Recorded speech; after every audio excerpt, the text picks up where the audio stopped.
Darakta, wai yanzu idan mutum yana so ya fara harkar real estate ko harkar properties, sai yana da wasu maƙudan kuɗi ne masu nauyi ko kuma a'a da ɗan daidai gwargwadon tsaka-tsakinsa ko ɗan kujajarensa zai iya somawa. Ya abin yake darakta? Auzubillahi minash shaiɗanir rajim, bismillahir rahmanir rahim. Naku a koda yaushe Nasiru Abba Nasidi, darakta na Barrack Prime Concept. So kamar yadda kai tambayar cewa idan mutum yana so ya fara harkar real estate, shin a taƙaice zai iya farawa da any amount ne? Ko kuma shin kana yi min tambaya ne akan cewa idan misali mutum yana so ya fara harkar siyan ƙasa for investment purpose ko for his personal use, zai iya farawa da ɗan ƙaramin kuɗi ne? So kowanne a cikin wannan tambayar tana da amsar da za a ba ta. Amma abin da nake gani zan fara baka amsa akan wanda maybe yana da wasu 'yan kuɗaɗensa a ajiye kuma yana so ya shigo harkar siyan kadara wacce ta shafi ƙasa, ta yaya zai fara kuma ya kamata ya yi? So amsar wannan tambayar a gaskiya shine ita landed property ko real estate ba a fara ta mostly da maƙudan kuɗi.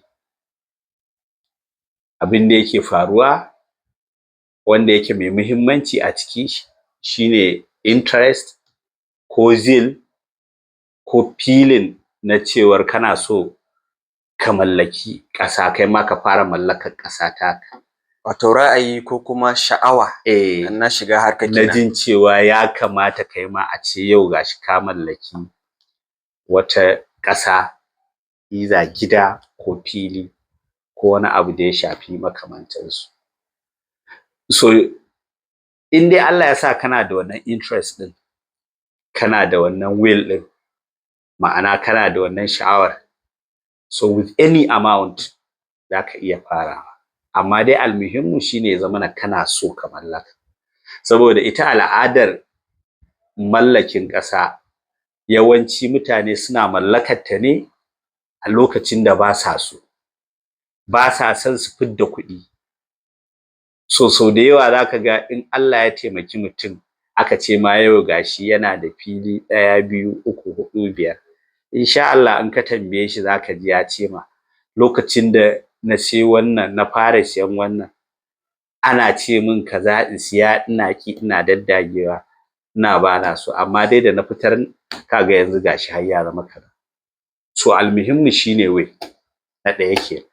Sannan na biyu, ba zan ce ma za ka mallaki ƙasa ta hanyar ba da sadaka ba, don ba sadaka ake bayarwa ba. Ko ta kyauta ba, bai fiye faruwa wannan ba. Amma in dai kana da sha'awar kuma kana da ɗan wani abu naka, to in sha Allah za ka mallaka. Kuma dama ita ƙasa mataki-mataki ne, daraja-daraja ne. Tana farawa daga low level daraja ta tafi medium sannan ta tafi sama. So musamman misali mu a nan Barrack Prime Concept, shi ya sa muka zo da wani tsari da wani yanayi na easy buy ba na waya ba. Easy buy na ka mallaki fili ko ka mallaki gida ko wani abu makamancinsu. In an ce easy buy shine abin da yake da daraja ko yake da kuɗi da yawa, a kasa ma yanayin biyan kuɗin either monthly, quarterly, 6 months ko yearly ko bi-annually da sauransu. Ma'ana ko ka biya wata-wata ko wata 3-3 ko wata 6-6 ko shekara. So wannan shine ake kiran easy buy. So kamar mu a Barrack Prime Concept, mun ba wa mutane dama masu babban ƙarfi da ƙaramin ƙarfi da su mallaki kadara a cikin yanayi mai sauƙi.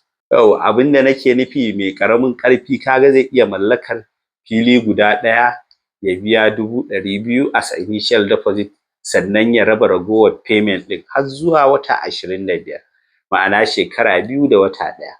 Kaga wannan ƙarshen gata na Direct Prime Concept kenan.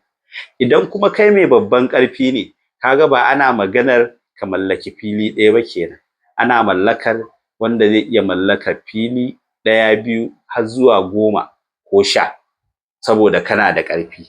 Amma ƙarfin naka maimakon a ce ka biya kuɗin fili guda 10 lokaci ɗaya, shine sai aka ce shi ma an katsa ma ka mallaki filaye da yawa bayan ka biya initial deposit, sannan ka dinga biyan wannan monthly deposit. So wannan ina ganin wata hanya ce da kusan only a Direct Prime Concept ake iya samun wannan damar. So kaga wannan a taƙaice zan iya ce ma na amsa ma tambayar ka ta cewa idan mutum yana so ya mallaki fili, shin sai ya tara kuɗi da yawa ko kuma yaya ake yi?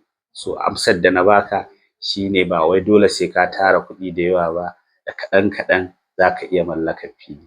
Wanda kuma wannan shine mafi yawan abin da yake faruwa ga wanda zaka ji an ce yau suna da guri 1, 2 sama da 3, ko kuma suna da gurare filaye daban-daban, wanda cikin ikon Allah mu ma da kusan haka muka fara. Wannan a taƙaice shine abin da zan baka amsa dangane da waccan tambaya ta wanda shi yake son ya mallaki gida ko fili for his investment purposes or personal use. Amma idan kace in amsa ma tambayar ka cewa shin in zaka fara harkar real estate zaka fara da kaɗan kaɗan ne a matsayinka na real estate developer, shi ma amsarsa daban. In ka bani dama zan iya cewa wani abu akan wannan. Wannan a tare mu a bidiyo na gaba insha Allah domin jin wannan amsar tambayar. Kamar ko da yaushe mai magana Nasiru Abba Nasiri, darakta na Direct Prime Concept. Ko da yaushe gamsuwar ku shine burin. To masu sauraro, da wannan ne muka kawo ƙarshen wannan bidiyon, amma ga duk wanda ke buƙatar mallaki fili ko gida ko yana so ya siyar, zai iya zuwa kai tsaye ofis ɗinmu da yake number 8 Corner Shop Kutawa, nan ƙarshen gidan zoo, ko kuma tuntuɓe mu ta WhatsApp ko TikTok ko kuma sauran kafafenmu na sada zumunta. A huta lafiya.